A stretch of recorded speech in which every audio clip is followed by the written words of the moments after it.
মার্কেটে একটা সেলিং জোনে ছিল, এই জোনে টাচ করার পরে ট্রেড লাইনে টাচ করার পর মার্কেটে এখানে একটা বিয়ারিশ অ্যাঙ্গেল ফিং বানাচ্ছে।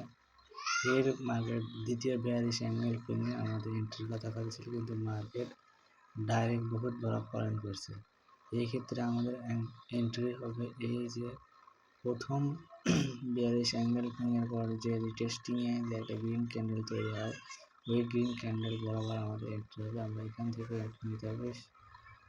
হাইয়ে নিলে একটু সমস্যা হয়, কখনো কখনো না যেতে পারে।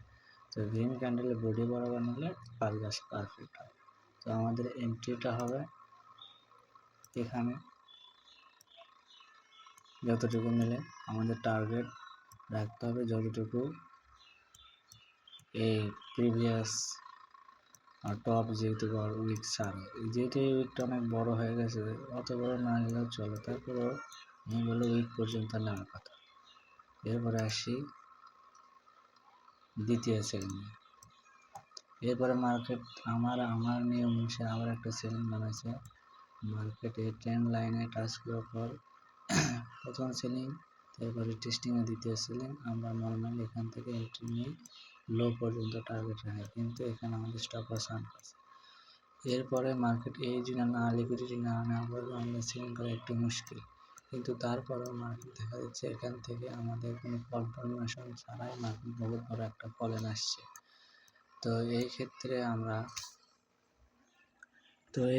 আমরা এই যে ফলন আসার পর এখান থেকে মার্কেট বিয়ারিশ অ্যাঙ্গেল ফিং বানাচ্ছে, দ্বিতীয়বার টেস্টিংয়ে বিয়ারে। এখান থেকে আমরা এন্ট্রি প্ল্যান করব এই গ্রিন ক্যান্ডেলের বডি বরাবর এখান থেকে আমরা এন্ট্রি প্ল্যান করব। আমাদের স্টপ লস থাকবে এই গ্রিন ক্যান্ডেলের বডি থেকে নিচের অর্ডার বুক পর্যন্ত, এই পর্যন্ত এতটুকু আমাদের এন্ট্রি প্ল্যান থেকে, এতটুকু আমাদের স্টপ লস থাকবে।